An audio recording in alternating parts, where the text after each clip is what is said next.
Welcome to Royal Recaps. The film opens with a character named Nettie, one of the inmates in prison. She is in trouble with a prison guard for attacking him without reason and is placed in isolation. Nettie then begins to recount how she ended up there, and we are transported back to her past. But before we continue, if you are new here, please make sure you subscribe and like this video. Let us continue with our movie. It all starts in a high school scene. Nettie is an awkward and nerdy teenager who is best friends with Jennifer, an incredibly beautiful and popular student. They have been friends since childhood, and even though everyone, including Nettie's boyfriend Chip, wonders why she stays friends with Jennifer, they seem to have little in common now. Despite this, Nettie and Jennifer remain inseparable. They live in a small town called Escapeville, named after a mysterious waterfall with a swirling hole that no one knows where it leads. Scientists come to the town to investigate, but to this day, they have not figured it out.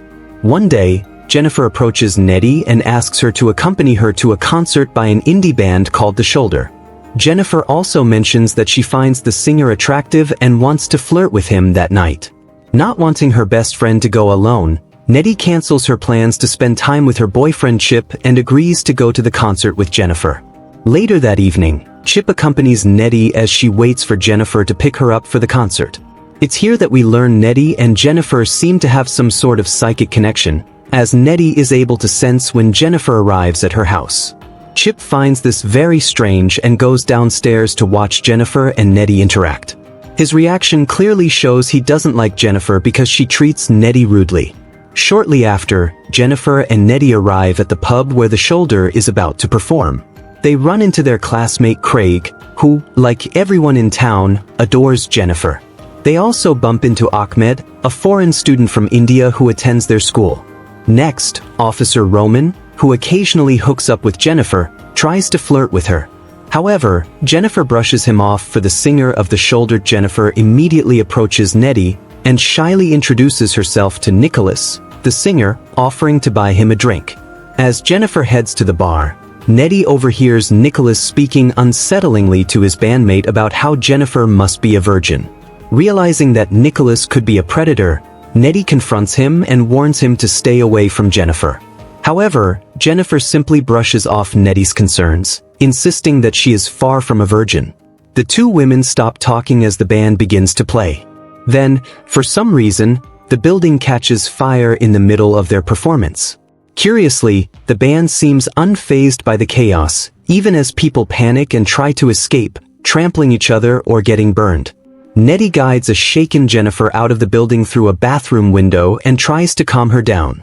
Suddenly, Nicholas approaches them and forces Jennifer to drink whiskey. He then leads Jennifer away while Nettie pleads with her to stay, but Jennifer naively assures her that everything will be fine. That night, she calls her boyfriend Chip, panicking as she recounts the horrific events she just witnessed, including people dying in the fire and her best friend getting into a van with a stranger. Chip, who doesn't like Jennifer, tells Nettie not to worry about her friend. Shortly after, Nettie jumps at the sound of the doorbell. She goes to answer it but finds no one outside. Just as she is about to head back upstairs, she hears strange noises coming from the kitchen and moves to investigate a dripping sink. Suddenly, Jennifer appears before her, covered in blood and wearing a lewd grin. She then approaches the refrigerator, stating it's time to eat, but instead, she vomits a black, tar-like substance. Nettie rushes to the living room to call for help, but Jennifer suddenly slams her against the wall and begins to caress her. Jennifer then bites her neck, leaving a mark before exiting the house, while police sirens can be heard in the background. The next day, the school is buzzing with news about the pub fire, from which only a few people manage to escape. Nettie seems lost in thought, reflecting on the events of the previous night. Jennifer, on the other hand, acts perfectly normal with a disturbing nonchalance about the fact that people she knew died in the fire. She even pretends not to remember how she ended up at Nettie's house the other night and vomited on the kitchen floor. After class, Nettie tries to talk to her boyfriend about Jennifer's sinister behavior from the night before, but he dismisses her concerns and questions her mental health. Meanwhile, Jennifer approaches Jonas, Craig's best friend, who is grieving because Craig died in the fire. Jennifer convinces him that Craig believed they would be good together and lures Jonas to follow her into the woods. They end up kissing, but curiously, animals start gathering around them, watching intently. Jonas stops, surprised by the spectacle, but Jennifer remains unfazed, telling him that the animals are waiting for something. What happens next is shocking. Jennifer devours his flesh while a teacher hears Jonas's screams for help. Later that day, Nettie is cooking while listening to the radio when she learns that the band Jennifer watched that night as the band O Shoulder gained a massive following after the incident and is even considered national heroes by the public for allegedly saving people from the burning building. Meanwhile, the high school teacher finds the mutilated body of Jonas in the woods, and the police are immediately called to the scene. At the same time, Jennifer can be seen swimming naked in a nearby lake, looking relaxed and satisfied. That evening, Jennifer calls her best friend to tell her she feels great at the moment and that she should stop crying for the fire victims because people die all the time.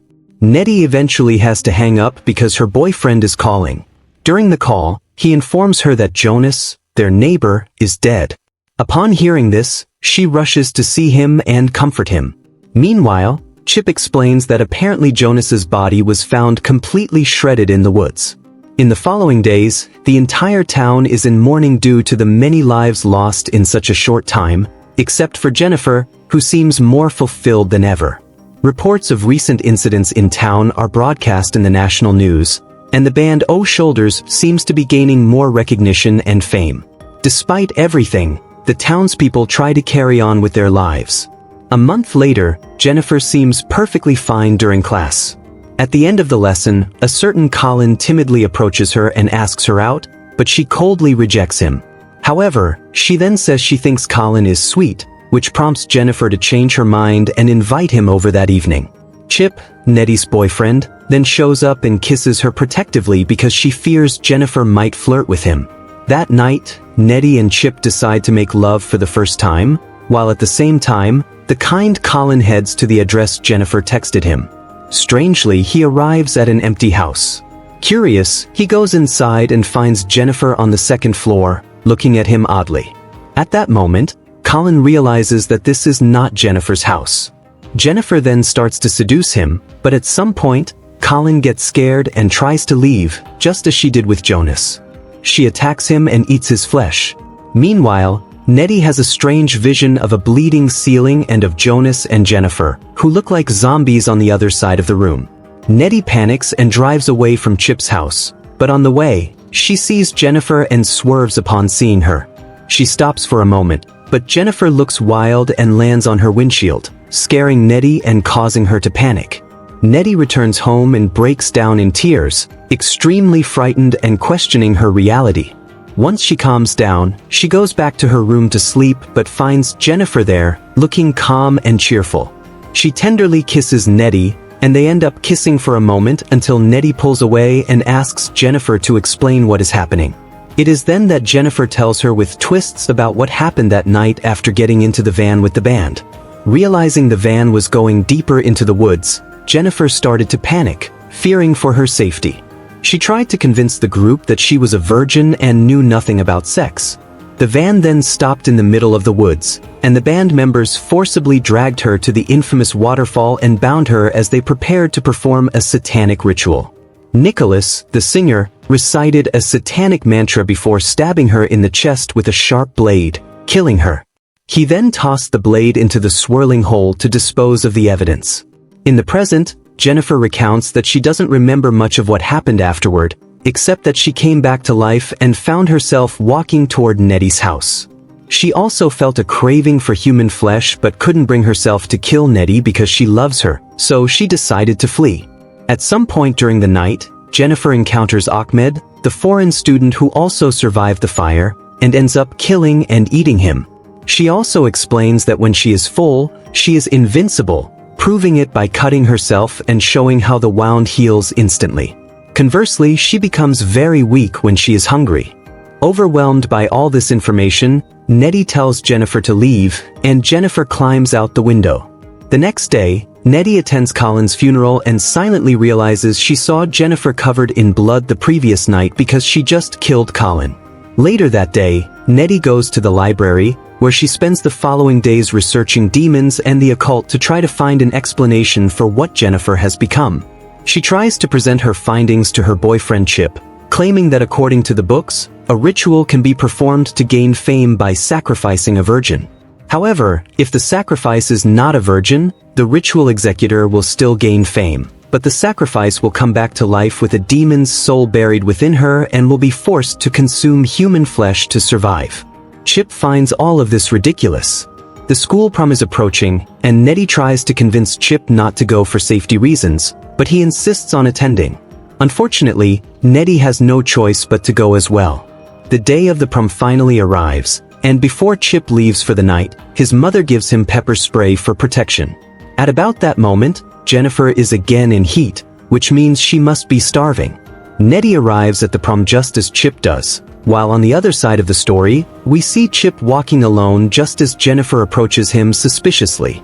Jennifer starts spinning lies about how Nettie is cheating on him with Colin, and therefore Chip must come with Jennifer now so they can team up to get back at Nettie at the school prom. It turns out that O Shoulders makes an appearance, and Nettie gives a sideways glance as the band starts to play.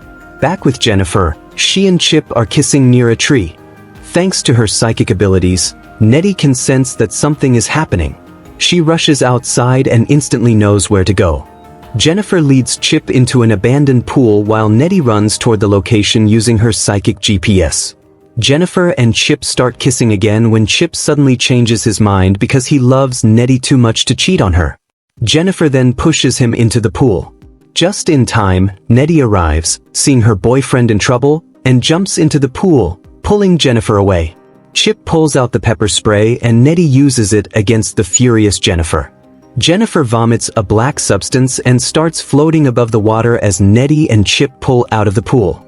Nettie then confronts Jennifer and asks her why she should target Chip among all the others, but Jennifer merely deflects and refuses to give a conclusive answer. Jennifer then approaches menacingly just as Chip stabs her in the stomach with a metal bar before collapsing to the ground. Jennifer looks at Nettie with a wild expression and walks away after pulling out the metal bar. Nettie kneels beside Chip, savoring their love while he bleeds out. Meanwhile, Jennifer returns home pale and weak-hearted. It is then that the demon suddenly bursts through the window and attacks her for killing Chip. Jennifer bites her in the throat before releasing her, and just afterward, Nettie pulls out a cutter and makes an X mark on Jennifer's abdomen with her demonic powers.